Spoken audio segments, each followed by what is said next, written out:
श्वसन रिस्पिरेशन कहा जाता है, ठीक है। इंग्लिश में हमने पोषण कर लिया है खत्म, अभी हम लोग आज से स्टार्ट करेंगे श्वसन, ठीक है।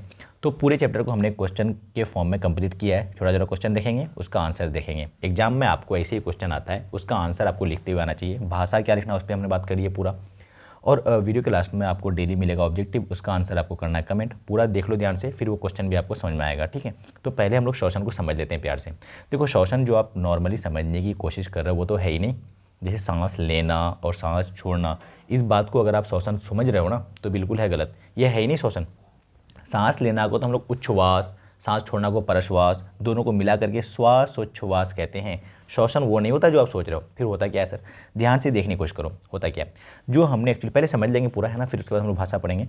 जो हम लोग खाना खाते हैं, सबसे पहले खाना का होता है क्या भैया, खाना का पाचन होता है। क्या होता है, पाचन। और खाना पच करके किस रूप में जाता है, ग्लूकोज के रूप में।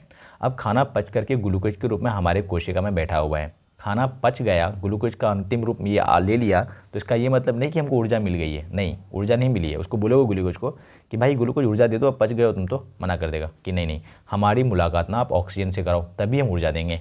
तो ग्लूकोज कोशिका के अंदर बैठ के रहता है, उसकी मुलाकात ऑक्सीजन से कराओगे तब तुम्हें क्या मिलेगी, ऊर्जा मिलेगी। ये ऑक्सीजन लाओगे कहाँ से, ये ऑक्सीजन हवा से मिलेगी। हमें हवा में हम लोग सांस लेते हैं, वो सांस में ऑक्सीजन आता है और वो ऑक्सीजन कहाँ जाता है, हमारा फेफड़ा में। और इस ऑक्सीजन को फेफड़ा से हीमोग्लोबिन बेचारा पकड़ता है आराम से कि भैया चलो उधर वहाँ बैठा हुआ है ग्लूकोज कोशिका के अंदर, वहाँ चलो काम है आपका। तो फेफड़ा से ऑक्सीजन को हीमोग्लोबिन पकड़ के लाता है कोशिका के अंदर। हीमोग्लोबिन पता है ना कहाँ मिलता है, लाल रक्त कणिका, लाल रक्त यानी आरबीसी में, ठीक है। उसी की वजह से आरबीसी तो लाल दिखता है। तो हीमोग्लोबिन एक प्रोटीन है, ये प्रोटीन लेके आ गया ऑक्सीजन को किसके अंदर, कोशिका के अंदर। अब जब ग्लूकोज के सामने ऑक्सीजन को दिखाया, ग्लूकोज का मूड फ्रेश हो गया कि भाई ऑक्सीजन मिल गया है, तो ये बदल जाता है ऊर्जा में। ऊर्जा को किस रूप में बदलता है, ये एक्चुअली बदलता है एटीपी के रूप में। किस रूप में, एटीपी के रूप में। और एटीपी का फुल फॉर्म भी आपको पता होना चाहिए, एडेनोसाइन ट्राईफॉस्फेट। साथ में कार्बन डाइऑक्साइड और वाटर भी निकलता है।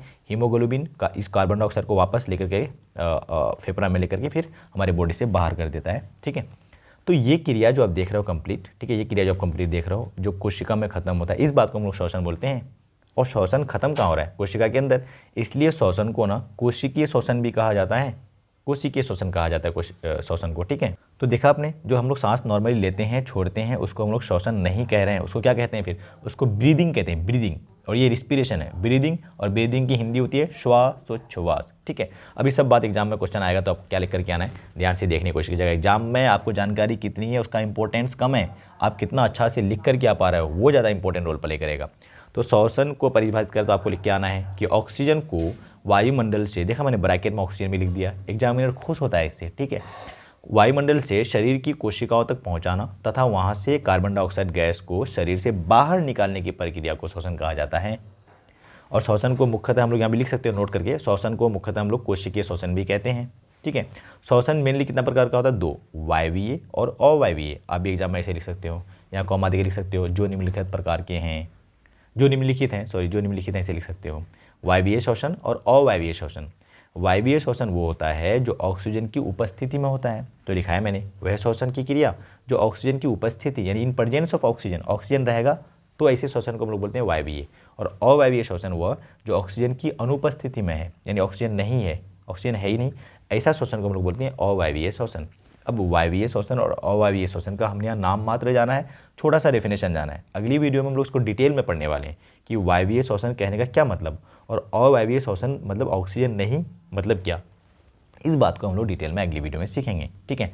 और ये हो गया सिंपल सा डेफिनेशन, आपको आना चाहिए। और आज के लिए मतलब आपके लिए आज का प्रश्न है कि निम्न में कोशिकीय ईंधन कौन सा है, इनमें से कोशिका का ईंधन किसे कहा जाता है, कई बार एग्जाम में आता है। ऑप्शन दिया गया जल, ग्लूकोज, सुक्रोज और रक्त। आप करिए comment, I will let you know कि आपका आंसर सही है कि नहीं, ओके।